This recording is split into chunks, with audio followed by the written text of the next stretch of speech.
नमस्कार, रेडियो रिमझिम से प्रस्तुत है स्थानीय हालचाल।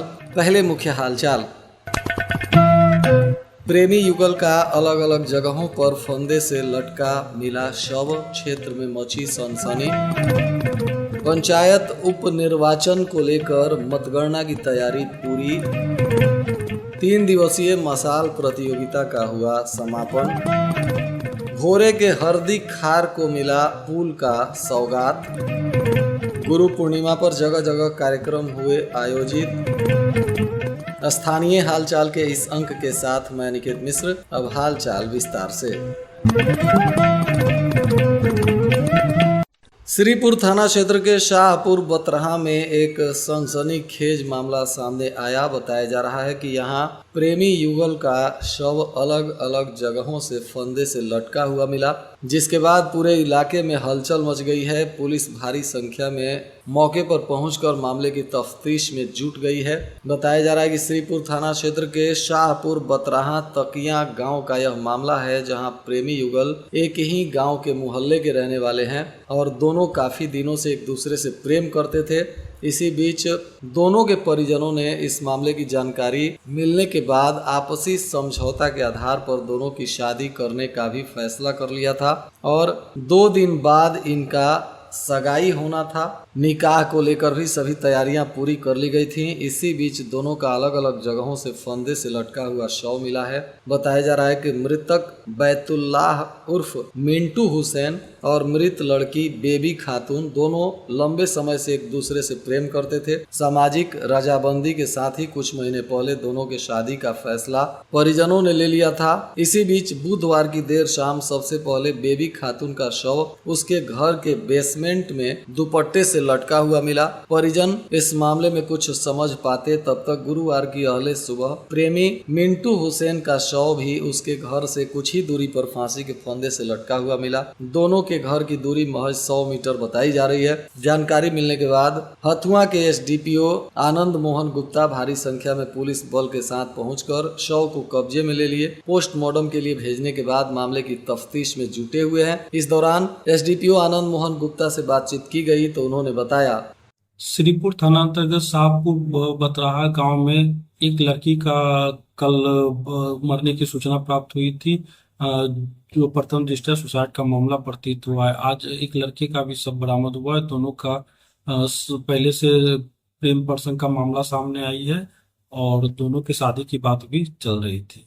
आवेदन प्राप्त होने के पश्चात पोस्टमार्टम के लिए भेज दिया गया है दोनों का शव। आवेदन प्राप्त होने के पश्चात अनुसंधान के बाद इस पर कुछ इन्वेस्टिगेशन में जो सामने है वो बताया जाए। अभी कोई गिरफ्तारी नहीं हुई है। पंचायत उपचुनाव को लेकर मतगणना के लिए सभी तैयारियां जिला प्रशासन की तरफ से पूरी कर ली गई हैं। 9 जुलाई को शांतिपूर्ण और सफलतापूर्वक मतदान संपन्न हो गया था, जिसमें कुल 59 मतदान केंद्रों पर 3 मुखिया पद, 1 पंचायत समिति सदस्य तथा 2 वार्ड सदस्य पद के लिए मतदाताओं ने अपने मताधिकार का प्रयोग किया है और इनको लेकर मतगणना की तैयारी भी पूरी कर ली गई है। पूरे सुरक्षा के बीच 11 जुलाई को सुबह 8 बजे से मतगणना प्रारंभ होगा। जिला पदाधिकारी पवन कुमार सिन्हा ने आज मतगणना स्थल का निरीक्षण किया और पदाधिकारियों को आवश्यक निर्देश दिए। बैकुंठपुर प्रखंड के श्री योगेंद्र ऋषि कुल उच्चतर माध्यमिक विद्यालय रेवतीत में चल रहे प्रखंड स्तरीय 3 दिवसीय मसाल प्रतियोगिता का समापन हुआ। इस दौरान छात्र छात्राओं ने अपना दमखम दिखाया। साइकिल रेस प्रतियोगिता में सिरसा संकुल की छात्राओं ने अपना दबदबा बनाया। दौड़, लॉन्ग जंप, हाई जंप सहित अन्य प्रतियोगिताओं में भी छात्रों ने अपने हुनर दिखाए। प्रतियोगिता में प्रथम, द्वितीय और तृतीय स्थान प्राप्त करने वाले छात्र छात्राओं का चयन जिला स्तरीय प्रतियोगिता के लिए किया गया। प्रखंड शिक्षा पदाधिकारी आशा कुमारी ने अंतिम दिन आयोजित खेल प्रतियोगिता का उद्घाटन दीप प्रज्वलित कर किया। इस दौरान प्रतिभागी छात्र छात्राओं से हाथ मिलाकर परिचय प्राप्त कर कार्यक्रम की शुरुआत हुई। इधर ग्रामीण विकास की दिशा में एक महत्वपूर्ण कदम उठाते हुए भोरे विधानसभा क्षेत्र के हरदिया पंचायत स्थित हरदी खार पुल निर्माण कार्य की आधारशिला रखी गई। बताया जा रहा है कि अनुमानित लागत 546.14 लाख रुपए है। इस अवसर पर बिहार सरकार के शिक्षा मंत्री ने विधिवत शिलान्यास कर इसे ग्रामीणों के लिए एक वरदान बताया। उन्होंने कहा कि यह पुल स्थानीय लोगों को विशेषकर वर्षा ऋतु में बड़ी राहत देगा, जब खार क्षेत्र होकर गुजरना अत्यंत कठिन हो जाता है। मंत्री ने कहा कि इस क्षेत्र में सबसे पहले एक अस्थायी पुल पंडित ज्योतिष मिश्रा के द्वारा समाज कल्याण के उद्देश्य से बनाया गया था, जो भारी बारिश में ध्वस्त हो गया था। स्थानीय लोगों को काफी परेशानी हो रही थी। अब जल्द ही इस पुल का निर्माण होगा ताकि लोगों को सहूलियत मिल सके। गुरु पूर्णिमा को लेकर आज जगह जगह लोगों ने अपने अपने तरीके से गुरु भगवान की पूजा आराधना की, अपने अपने गुरुओं को श्रद्धा सुमन अर्पित कर नमन किया। इसी कड़ी में लछवार पंचायत के इटवा पुल पर गुरु पूर्णिमा को लेकर 24 घंटे के लिए अखंड अष्टजाम के साथ ही भंडारा का आयोजन किया गया। लछवार दुर्गा मंदिर में भी भारी संख्या में श्रद्धालुओं की भीड़ उमड़ पड़ी थी। सभी लोगों ने गुरु पूर्णिमा पर माता का दर्शन पूजन किया। सुरक्षा के भी व्यापक इंतजाम किए गए थे। बरौली के सिवान सरफरा पथ पर एक भीषण सड़क हादसा हो गया, जिसमें एक साइकिल सवार को ट्रक ने जोरदार टक्कर मार दिया। इसमें साइकिल सवार बुरी तरह से जख्मी हो गए। ग्रामीणों ने घायल साइकिल सवार को अस्पताल में भर्ती कराया, जहां स्थिति गंभीर देखते हुए डॉक्टरों ने रेफर कर दिया और सिवान लेकर जाते समय रास्ते में उनकी मौत हो गई। बताया जा रहा है कि मृतक बरौली के पिपरहिया निवासी कारपेंटर शंभू शर्मा थे, जो फर्नीचर की दुकान में काम करते थे और घर से साइकिल से जा रहे थे। इसी बीच यह हादसा हो गया।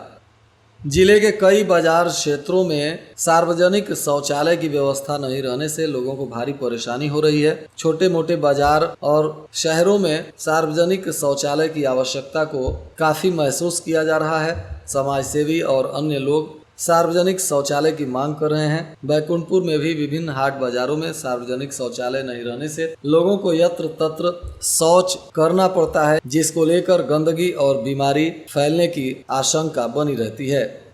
विजयपुर में गुरु पूर्णिमा के पावन अवसर पर विजयपुर के ऐतिहासिक हनुमान मंदिर में एक भव्य सम्मान समारोह का आयोजन किया गया, जिसमें मंदिर के महंत को अंग वस्त्र देकर श्रद्धा और सम्मान के साथ सम्मानित किया गया। थावे में आरपीएफ ने मसरख स्टेशन पर निगरानी के दौरान 36 लीटर देशी शराब बरामद किया। इस दौरान किसी के गिरफ्तारी की सूचना नहीं है। थावे पुलिस ने गश्ती के दौरान शराब के नशे में हंगामा करने वाले एक युवक को हनुमान चौक से गिरफ्तार किया है। यह भूसाओं का रहने वाला मणि प्रकाश सिंह है, जिस पर अब कार्रवाई की जा रही है।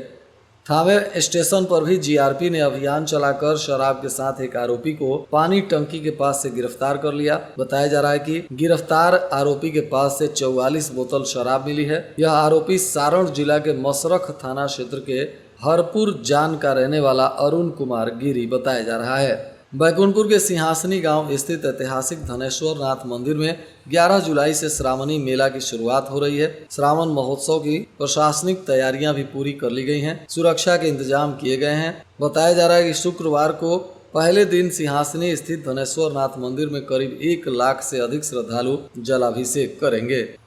बैकुंठपुर जाने के दौरान गरौली चंवर में गुरुवार को अज्ञात वाहन के चपेट से एक 55 वर्षीय अधेड़ की मौत हो गई। मृत अधेड़ मोहम्मदपुर के घोगराहा गांव के रहीम मियां थे, जिसके बाद उनके परिजनों में चीख पुकार मचा है। पुलिस ने शव का पोस्टमार्टम कराने के बाद परिजनों को सौंप दिया है और मामले की तफ्तीश में जुटी हुई है। इधर मोटरसाइकिल और स्कॉर्पियो में साइड लेने को लेकर विवाद हो गया। जमकर मारपीट हो गई, जिसमें 2 लोग घायल हैं। घायलों का इलाज सरकारी अस्पताल में चल रहा है। डायल 112 की पुलिस मौके पर पहुंचकर मामले की जांच में जुटी है। घायल सरिया वार्ड नंबर 1 के रहने वाले जय कपूर और सत्यम गुप्ता बताए जा रहे हैं। इधर शहर के राजेंद्र नगर बस स्टैंड की जमीन के फर्जीवाड़ा को लेकर पटना उच्च न्यायालय ने निलंबित सीओ गुलाम सरवर और बर्खास्त राजस्व कर्मचारी दिनेश चंद्र मिश्रा की अग्रिम जमानत याचिका को रद्द कर दिया है। बताया जा रहा है कि लगभग 4-5 महीने से पटना हाई कोर्ट ने ही इनकी गिरफ्तारी पर रोक लगा रखा था और सुनवाई चल रही थी। अब हाई कोर्ट ने कहा है कि आप लोगों का अपराध इतना गंभीर है कि इसमें अग्रिम जमानत नहीं दी जा सकती और कोर्ट ने इनके अग्रिम जमानत को रद्द कर दिया है, जिसके बाद अब आरोपियों पर गिरफ्तारी की तलवार लटक रही है। इधर गोपालगंज जिला प्रशासन ने सामाजिक सुरक्षा पेंशन धारियों से निवेदन किया है कि बिहार सरकार की नीति न्याय के साथ विकास पर आधारित यह योजना प्रत्येक वर्ग को न्याय संगत और समान अवसर प्रदान करती है और इस योजना का लाभ समाज के अंतिम व्यक्ति तक पहुंचे। इसी उद्देश्य से विभिन्न सामाजिक सुरक्षा पेंशन योजनाओं का क्रियान्वयन हो रहा है। जिला प्रशासन ने बताया कि सरकार के तरफ से वृद्ध, विधवा एवं दिव्यांग जनों को दी जा रही पेंशन की राशि जो 400 रुपए प्रति माह थी, अब जून महीने से इसको बढ़ाकर 1100 रुपए प्रति माह कर दिया गया है और राज्य के सभी पेंशन धारियों को बढ़ी हुई राशि का हस्तांतरण सीधे उनके बैंक खाते में किया जा रहा है। इसका लाभ राज्य के 1,11,69,000 पेंशन धारियों को होगा। मुख्यमंत्री ने सभी पेंशन धारियों को शुभकामना देते हुए कहा कि इस योजना का लाभ हर जरूरतमंद तक पहुंचे, इसके लिए सरकार प्रतिबद्ध है।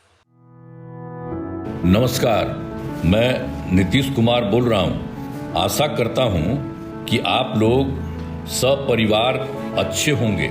मैं आपको बताना चाहता हूं कि सामाजिक सुरक्षा पेंशन योजना के तहत अब आपको हर महीने 400 रुपये की जगह 1100 रुपये पेंशन के रूप में मिलेंगे। इसी महीने से पेंशन की बढ़ी हुई राशि मिलेगी। आप लोग समाज का अनमोल हिस्सा हैं।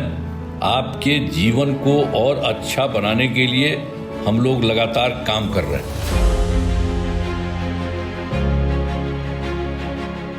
न्याय के साथ विकास। मुख्यमंत्री नीतीश कुमार की ये प्रतिबद्धता उनकी सरकार के हर फैसले में साफ झलकती है। इसी सोच के साथ बिहार सरकार ने सामाजिक सुरक्षा को सर्वोच्च प्राथमिकता दी है ताकि बुजुर्ग, विधवा और दिव्यांग आत्मनिर्भरता और सम्मान के साथ जी सकें। नीतीश सरकार ने एक ऐतिहासिक फैसला लेते हुए सामाजिक सुरक्षा पेंशन को करीब 3 गुना कर दिया है। अब सामाजिक सुरक्षा पेंशन 400 रुपए से बढ़ाकर 1100 रुपए प्रति माह कर दी गई है। कोई 5 रुपया कोई देने वाला नहीं है सर। अब बिहार सरकार तो मन है हमको दिया 1100 रुपया, तो उसको तो बहुत मदद मिल गया हमको। सुई है, दवाई है, खाना है, खुराक है, सब तो करेंगे ना सर। हमको आपसे 400 रुपया खाता पर मिलता था, अब से 1100 मिल जाएगा। सरकार को धन्यवाद। सरकार के इस फैसले से राज्य के 1,11,00,000 पेंशनधारियों को फायदा होगा। पेंशन में बढ़ोतरी जून 2025 से लागू हो चुकी है और बढ़ी हुई पेंशन सीधे लाभार्थियों के खातों में पहुंच रही है। डीबीटी यानी डायरेक्ट बेनिफिट ट्रांसफर के जरिए सरकार 1,227 करोड़ रुपए से अधिक प्रति माह सीधे लाभार्थियों के खातों में भेज रही है। पहले दिव्यांग होने के कारण मुझे जीवन यापन करने में बहुत सारी कठिनाइयाँ आती थी, लेकिन सरकार की ओर से पेंशन मिलने के बाद हम लोगों को अब किसी के मोहताज नहीं है। खुशी होता है कि ये खुद का पैसा है और खर्च करने में भी अच्छा लगता है। पहले मजदूरी करते थे, खेती बधारी यही में करते थे, लाचार अब हो गए। अब तो कुछ करते नहीं हैं हम काम धंधा। पेंशन हमको आ जाता है अकाउंट पर, एक बाद मोबाइल पर हम देख लेते हैं। बिहार सरकार को धन्यवाद देते हैं। मुख्यमंत्री नीतीश कुमार ने समाज के हर तबके को सामाजिक सुरक्षा देने का काम किया है।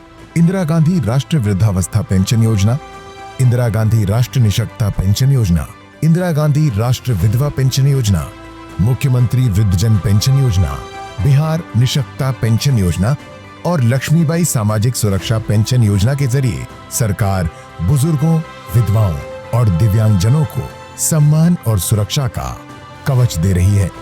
स्त्री हो या पुरुष, अगर उनको किसी प्रकार का पेंशन नहीं मिलता है, उन तमाम लोगों को, चाहे उनकी आमदनी जो भी हो, एपीएल हो, बीपीएल हो, कोई भी आमदनी उनकी हो, हर वैसे व्यक्ति को पेंशन योजना का लाभ हम लोग देंगे और इस पेंशन के लाभ से लोगों को फायदा होगा। बहुत लोग परेशान थे, उनकी परेशानी दूर हो जाएगी और बहुत लोग ऐसे हैं जिनकी पारिवारिक स्थिति ठीक ठाक है, लेकिन फिर भी अगर उनको पेंशन योजना का लाभ मिलता है तो परिवार में उनकी इज्जत बढ़ जाएगी।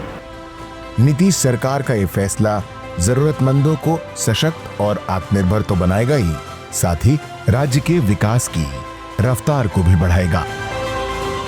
नीतीश सरकार, खुशहाल बिहार।